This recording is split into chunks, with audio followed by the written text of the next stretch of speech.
What's up, my dudes? Bud's Creek here. Boy, what a weird day that was. What's up, everybody? I'm gonna be recapping Bud's Creek here, 2022.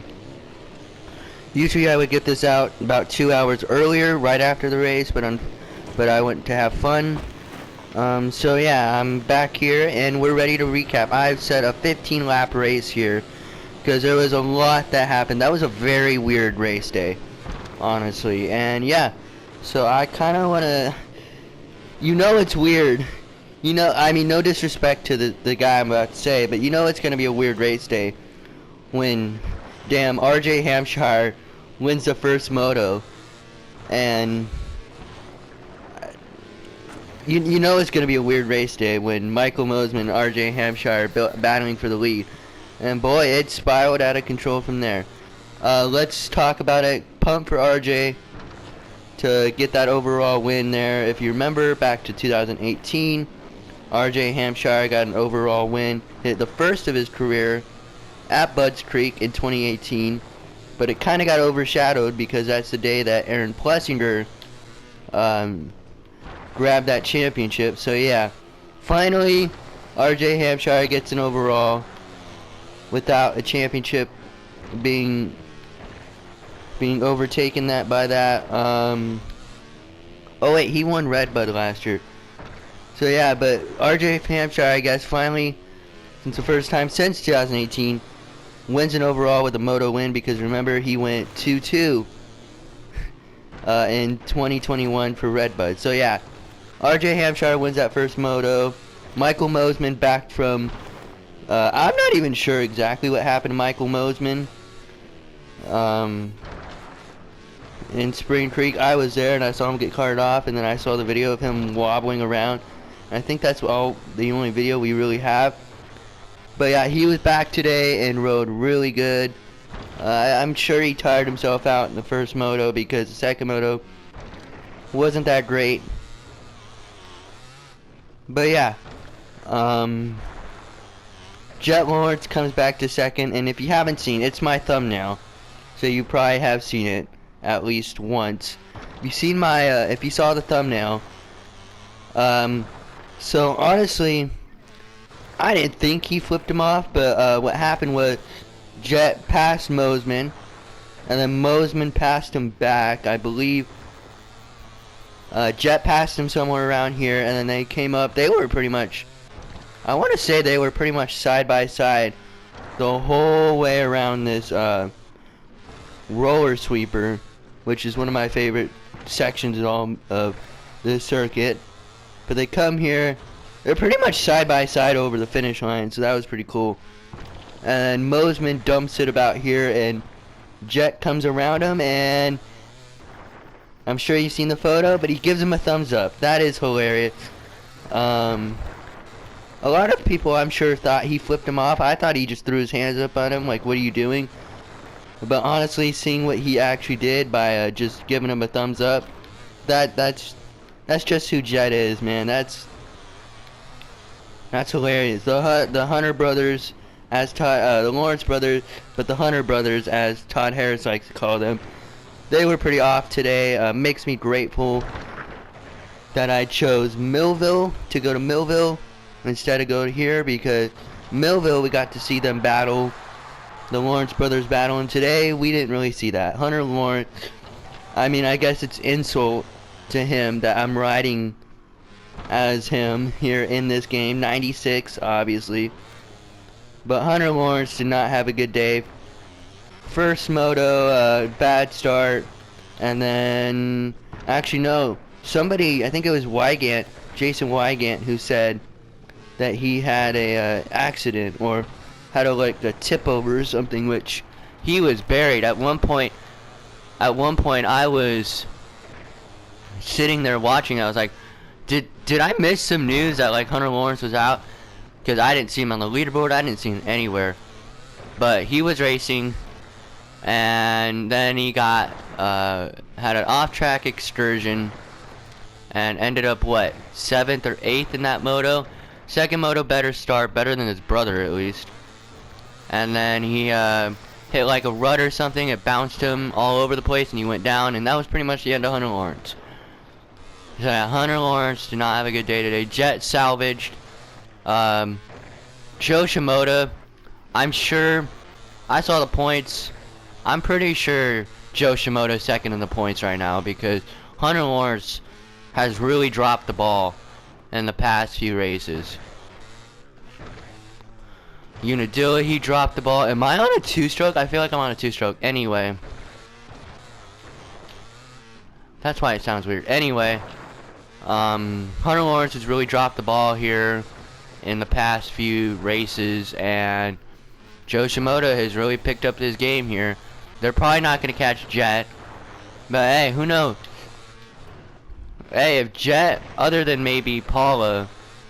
the likelihood of this happening is very low, but Paula wise, in the next two races, if Jet keeps riding, keeps messing around in like 14th and 15th, not saying he's been messing around in 14th and 15th and all that, but if he has one outside the top 10 moto and Joe Shimoda gets like a 1-1 or something at one of these next two races, we could have a battle in the 250 class as far as the championship.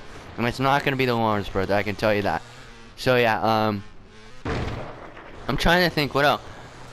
That's what we can talk about. So, Guillen Ferris, this new Spanish kid, rode really well. Top 5. And I think he was top 5 in the first moto. Don't quote me on that though. Actually, no, he was not because he dropped back a little bit. But yeah, kid rode good today. Probably burnt himself out because by the second moto he wasn't what he was the first moto. But yeah, apparently what happened was, according to Jason Thomas on the broadcast, is Romano got hurt, or actually I think they were gonna bring this kid over before. So Gareth Swanepoel, I believe he still trains the Star Yamaha boys up there with him and Jeannie Carmichael and all of them. He actually got a tip from someone over in like Spain or wherever the Spanish people were. Sorry, that was super racist. I don't know. He got a tip from over there saying, look at this kid, and reported that to Star Yamaha, and clearly it paid off because Guillen Ferris, or however you pronounce his name, sorry that was a little racist, but Guillen Ferris rode damn well today. Another person who rode damn well, and if his team drops him, I'm going to be absolutely pissed. Mr. Max Vohland is proving that he should still have that KTM ride. And the only reason I say proving he should still have that KTM ride, because I'm hearing rumors throughout the industry that KTM might drop Max Vohland. No, don't do that. I know he's on a 5-year contract, so they probably can't do it. But the rumor is that they were gonna buy him out of his contract. They better not. What they need to do, they need to put Max Vohland on the West Coast for Supercross, and then he will do well. Because I think a lot of his struggles on the East Coast this year was similar to Christian Craig. Christian Craig rode East Coast Supercross in 2017 and didn't go well because they're similar. They're West Coast people. Max Vohland is from the West Coast. This is the dirt he knows here on the West Coast, California. This is the dirt he knows. Keep him on the West Coast for Supercross.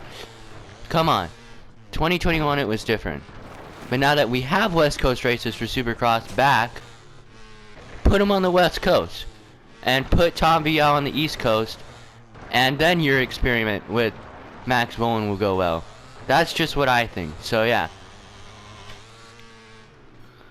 What else can I talk about 250 wise, or can we move on? Because I'm gonna talk about some other topics in between the 250 and the 450 class. So I'm trying to think of 250 class, but yeah, Max Vohland, he's been like 5 to 10 every single moto since the first moto at Millville.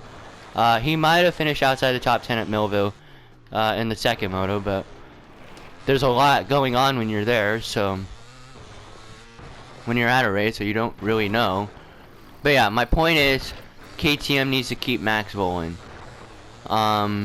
Justin Cooper, we'll talk about him a little bit. I guess we can talk about him now, and then that'll transition to us into our first topic, our first off topic here. Since we have time, I might not go this whole race, but our first off topic thing is MX Nations. But first, I want to talk about Justin Cooper in this race. Rough first moto. That first moto was so weird, and it kind of set up the weird day that we were gonna have at Budds Creek. But yeah, Justin Cooper gets all sideways with Jalik Swole, I believe, off of here, and then crashes in this turn right here. But the track was different than this layout. They didn't do all these twisties and turnies. They just went straight. They just went straight to here. But yeah, crashes in that section right there, and then comes back. I don't remember exactly where he finished. But yeah, Justin Cooper rode really well. Was battling in that second moto for the lead for a little bit, which actually had a big battle with Joe Shimoda. Joe Shimoda, Michael Mosman battled quite a bit, and then Cooper and Shimoda battled quite a bit in the second moto. So yeah, just battles all day for Justin Cooper and Joe Shimoda. Yeah, I guess we can go into our off-topic stuff, and like I said, that's going to lead us into our first off-topic subject here, which is MX Nations. I'm going to talk a little bit about MX Nations now. I'll do a full video about MX Nations and some predictions for that, but yeah, let's talk about MX Nations here for a little bit, because Justin Cooper, I think it was pretty known, or pretty obvious, that Sexton and Tomac were going to go on the 450 bikes. But the question was the 250 spot, and that 250 spot went to none other than Justin Cooper, which, if they announced that, a week ago at Unadilla, I would have been pissed. But seeing how Cooper rode at Unadilla, and even today, just bad starts killed him in the first moto, and just Shimoda and Hampshire were on a mission the second moto. Rode really good, so I'm okay with that now. Sexton and Tomac, I put this on Twitter today after the announcement came out. Actually, I called it on Twitter because last night I said, oh yeah, Sexton, Tomac, and Cooper are going to be your MX Nations team. You heard it here first, and I was right. Cha-ching! Anyway, if America, with some of the teams that have came out already, like France, and I can talk about France a little bit more because I want to. You know, we have time here before we have to get to 450s, because there's a lot to talk about in 450s for Budds Creek. But yeah, knowing some of the teams, if America does not win this, it is going to be the biggest embarrassment, in my opinion, to this country. The fact that we got two guys like Chase Sexton and Eli Tomac, who, yes, they had very opposite and weird days today. But if we cannot win MX Nations this year, I don't care how good Team Australia is. If we cannot win it this year, one, I don't think we'll ever win it again. And two, honestly, that's going to be the biggest embarrassment for this country. Because it is at our home track. It is at America's track in Redbud. If we cannot win MX of Nations, then it's the biggest embarrassment in our country, and we will never win again. So yeah, that's just my opinion. You can leave your opinion down in the comments below. Why I say that is because France has killed their chances, in my opinion, by putting Marvin Muscan on a goddamn 250. And their 450 guys, which are Dylan Ferrandis, and Maxim Renault, are both coming off injuries. Ferrandis, as we know, missed the first 8 rounds with a wrist injury. And then Maxim Renault, I don't remember exactly when this was, but not too long ago, broke his back. And so that's pretty much, as far as I know, that's pretty much going to be his first race from that broken back, which, if that's wrong, please go down in the comments and roast me. But yeah, and honestly, if Muscan was just coming off the 250, okay, sure. But hey, guess who's coming off the 250? Guess whose rookie year it is in the 450 class this year? Maxim Renault. So yeah, I think France has no shot anymore. I mean, they have a shot. Japan, even with Yoshimoto, I don't think they have a shot. Because they're going with two other guys. But yeah, I honestly think America and Australia have the best shots this year. The Italian team's pretty good with Cairoli, and I don't remember who the other guys are. Good on France, though. Where I'll give France credit is that they're not sending Tom Vial, because if you haven't already heard, Tom Vial is coming over to America to ride American Supercross.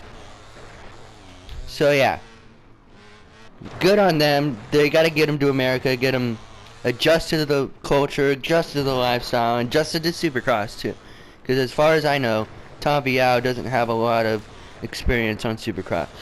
Okay, I guess this will all go into one topic.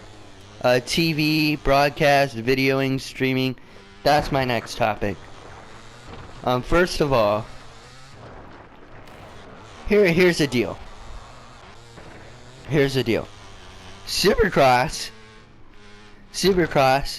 you get to watch the races for free, and yet, or at least back in the day, 2019 wise, 2019, 2020, around there.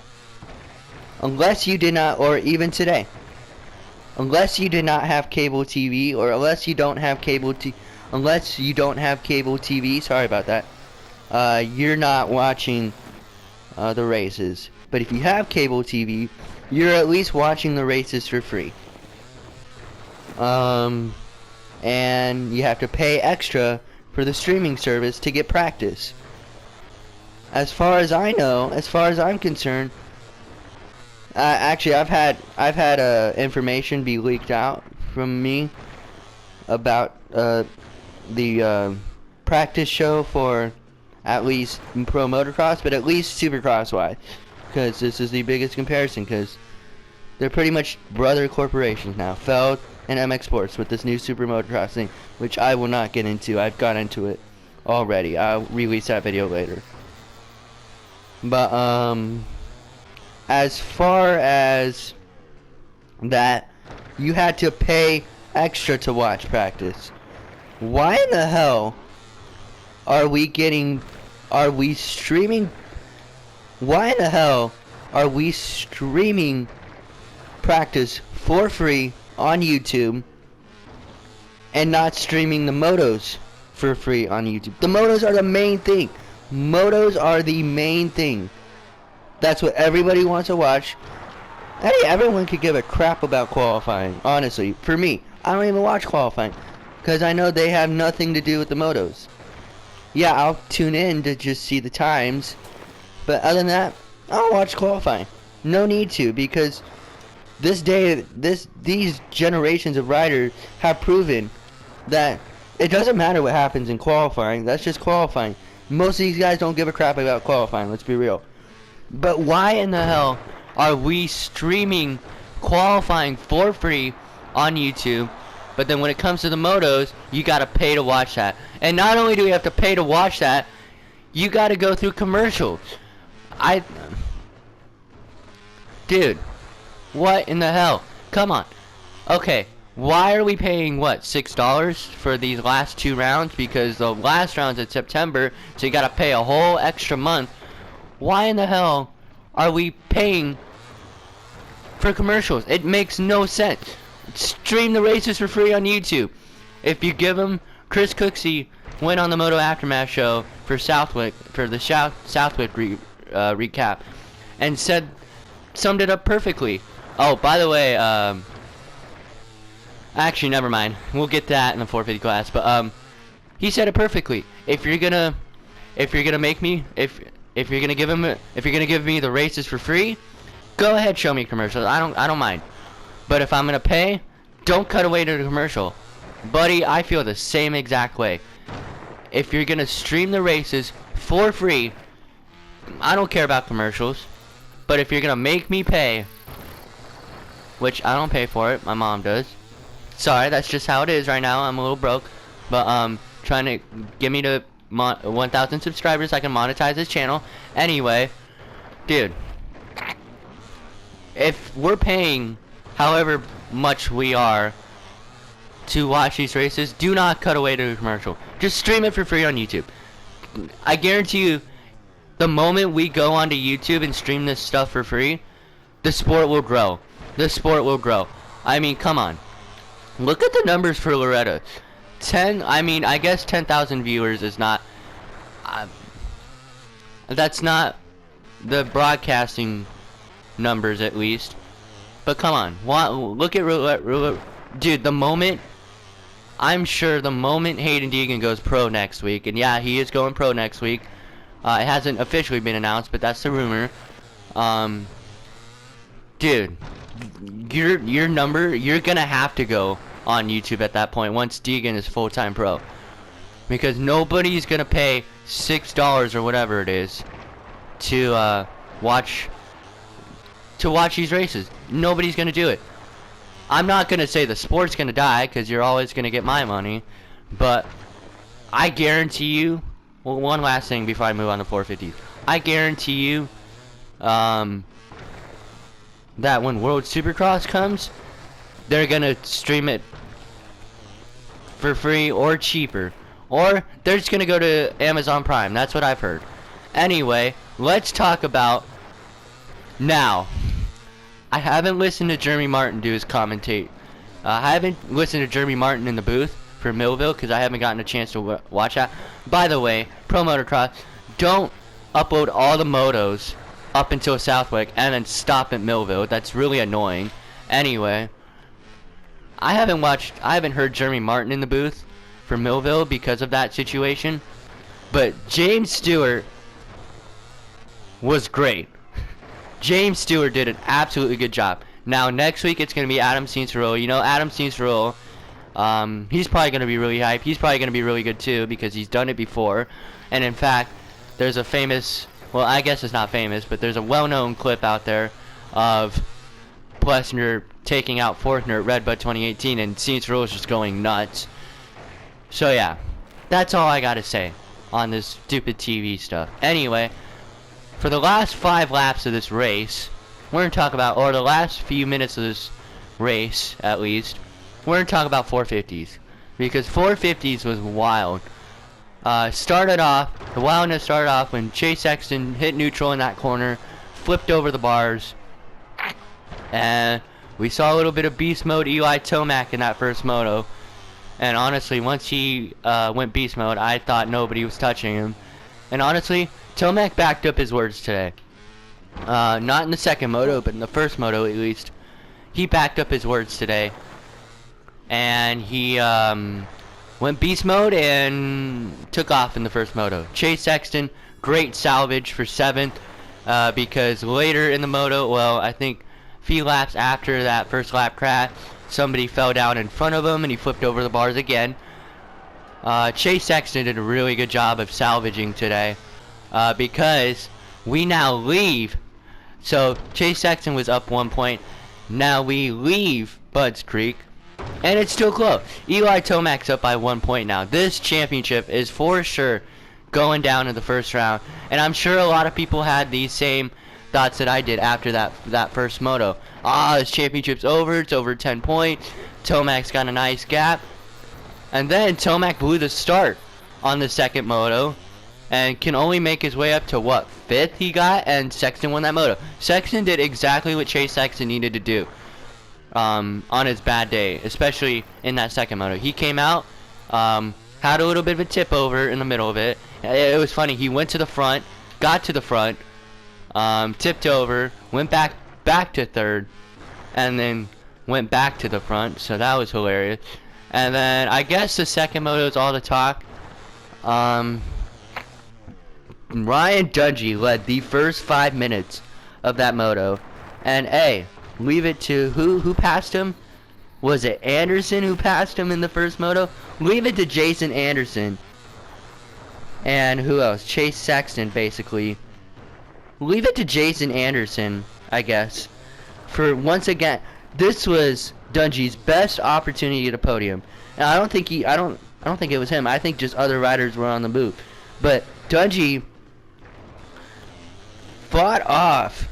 We all know how good Ken Roczen is, especially in the first lap of motos. And Dungey held him off for 5 minutes and held off Tomac at the end. Ryan Dungey held off a charging Roczen and, in my opinion, a charging Tomac today. So if that doesn't mentally break Tomac, I don't know what will. But yeah, Tomac salvaged. Chase salvaged the first moto, Tomac salvaged the second moto, and now has a red plate going into Ironman. And honestly, I'm still not sure who wins this title, man. I wanna. Eli is a beast at Ironman, but so is Chase. I mean, I know Chase hasn't proven it to us, but apparently Chase has a Indiana or Ironman. It's pretty much a hometown race for Chase Sexton. So yeah.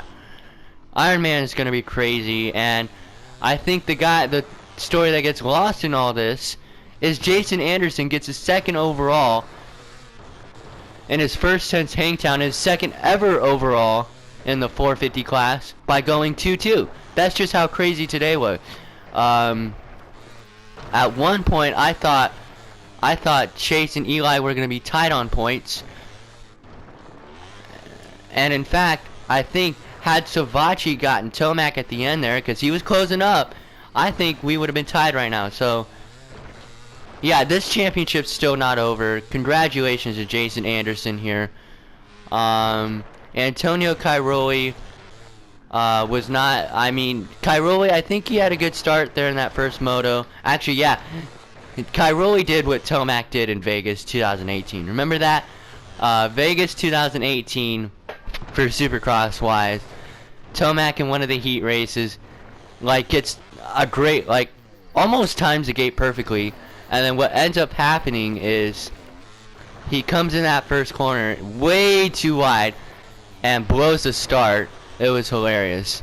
And then, yeah, so Cairoli pretty much did the same thing, got a really good start, side by side with Ken Roczen, and just goes a little bit too far wide and blows it. And then I didn't see what happened, but he had a really, like, after Sexton went down, so they're following Sexton, he goes down this corner, picks himself back up, he hits his jump, and then all of a sudden makes this right, and Cairoli's down at the top of this jump. So weird. So weird. I don't know what happened, but that clearly, Cairoli wasn't the same today as he was, at least in Thunder Valley, because Thunder Valley, Cairoli rode amazing, and honestly, I don't think we see him the rest of the year. Yeah, a lot happened today, and it was a very weird day here at Redbud. Not Redbud, I'm sorry, Bud's Creek. And yeah, my picks for Ironman, I think, hey, by the way, let me just say, before I pick Ironman, because I don't know what's going to happen to Ironman, let me just say, I made a short, it is called Who Wins Bud's Creek, and I said, hey, Eli and Chase are going to split the motos this weekend. And hey, I was right, but their other motos were absolute garbage. I mean, they weren't garbage, but they weren't on par to what they usually are. And hey, Jason Anderson took advantage of that. So I was right. I was right, people. He split. Anyway, that's about all I have today for you guys. Like I said, my Ironman predictions, I think Jet's really pissed off, and honestly, I think we're going to see a Jet and Hunter. I think the Jet and Hunter battle is going to come back. The Lawrence brother battle is going to come back. And I think Hunter finally comes out with the overall. Hunter's just, even when he went off the track today the first time, he was pissed. Just, he did the angry tear-off pull. So yeah, that's all I have for you today. 450Y. I think Chase wins it. Chase was just off all day. Had a really close call in practice. Went down, but then going up Henry Hill, he had a really close call. So yeah, I think Chase comes back out. Honestly, I think they split it again, but they go 1-2, and Chase comes out with the win. So yeah, Ironman. The rest of the series is gonna be crazy. So yeah. By the way, before we go, I want to talk. I just want to touch on this super motocross thing. Apparently they. As far as the rumor is that they're gonna have pro motocross back on Peacock next year, and it's only gonna be 11 rounds. So yeah, that's the rumor right now. I'm just gonna throw that out there. The video that I made about super motocross doesn't touch on that. So yeah, I will upload that later. Anyway, thank you all so much for watching. Hope you all enjoyed the racing from Budds Creek. Have a great week. I will continue to upload shorts all week, all weekend, because I have a ton of videos from Paula and Millville and Paula last year too. So I have a bunch of that. So yeah, thank you all so much for watching, and I will see you guys next time. Bye-bye.